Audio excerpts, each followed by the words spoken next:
And welcome back to Today on a very special morning. We're with Vice President Biden. This is your West Wing office. Yes. Something rarely seen, if ever, by the public, but you're very close to the Oval Office, which I guess is the point. That's the point. There were no vice president in here until Mondale.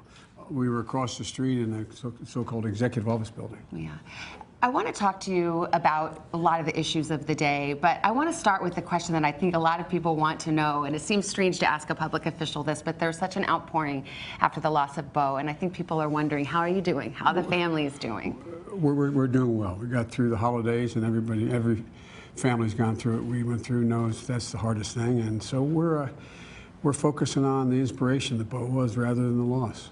One of the things the president's going to talk about tonight in the State of the Union is this fight against cancer, something that you have taken the mantle of and have said is very, very personal. What are you hoping to accomplish? Well, we're so close to so many breakthroughs in cancer. This is one of those inflection points. But there are sort of stovepipes. There's a lot of brilliant people doing a lot of important stuff, but not enough integration.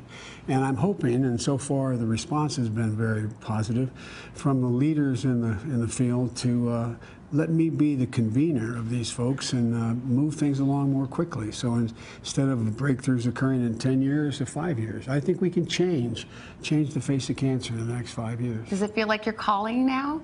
Well, it feels like something that affects almost every American family, and I think I've worked very hard to increase the funding for cancer research. The president has as well here, and so we both feel strongly about it. You know I have to talk politics Sure. with you. You made some headlines last week when you said that you regretted not running for president. What did you mean by that? Do you mean you think you made the wrong decision, or you're sorry that you're not running for president? Explain. Look, I made the right decision. I'm positive of that, and the right decision for my family.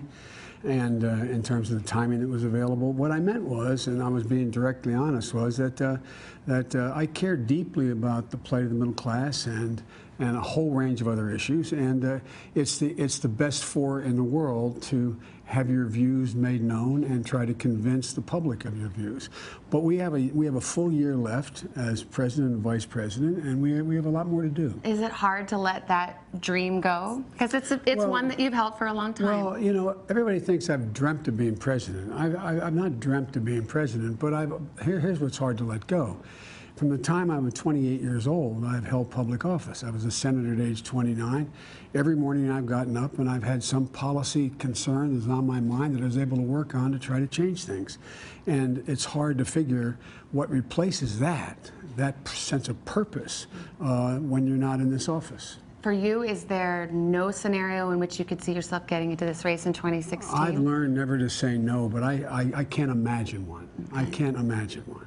If I win the lottery, maybe $1.4 billion. You know, everybody says I'm going to retire. Well, I'll run if I. No, I'm only joking. That is a joke. Have you bought a Powerball ticket? I have not. I have not bought a Powerball. I just have to do the follow-up there, the natural follow-up. Let's talk about the race. You said something in an interview yesterday that some people are interpreting as kind of a diss of Hillary Clinton, saying that she only recently has come to talk about these issues of income inequality that Bernie Sanders is talking about. Did you mean it that way? No. What I meant was, for the last 5 years, she's been engaged in foreign policy. For 4 years here, this has been Bernie's mantra from the time he's gotten involved. Even when income inequality wasn't as serious as it is today, it was his drumbeat. And so that's what I meant. And she is coming up with some very good ideas. But Bernie is pushing the envelope on this, and for everyone involved. Let's talk about Donald Trump. The president said to Matt a few moments ago, talk to me if he wins. And there is this sense that people don't think Donald Trump will be or can be elected president of the United States. Do you hold that view? Do you think he could be elected? Is it possible? Well, look, yes, go back and yes, I think it's possible. And I hope that if that were to occur, I hope it doesn't, because I have fundamentally different views than he does.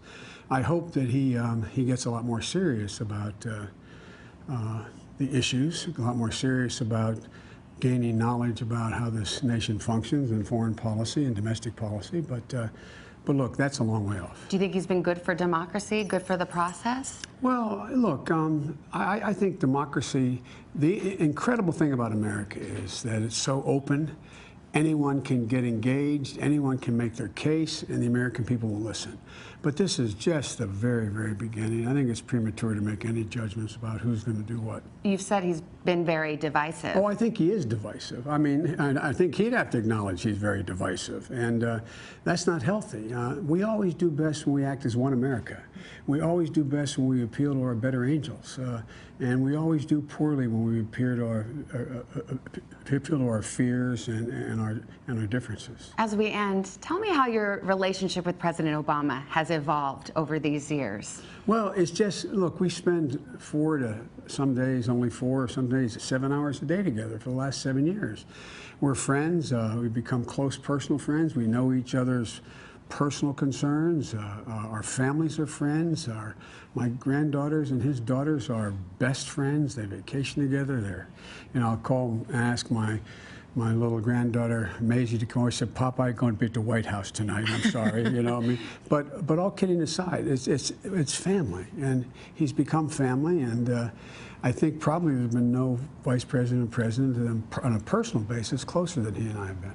Vice President Biden, it's good to talk to you this morning. I said you'll be a private citizen next year. You could watch the State of the Union at home in your PJs like the rest of us. Maybe they'll invite me to be in the box, you know, whoever's president. Say, we have up in the box, there's Joe Biden. I don't know.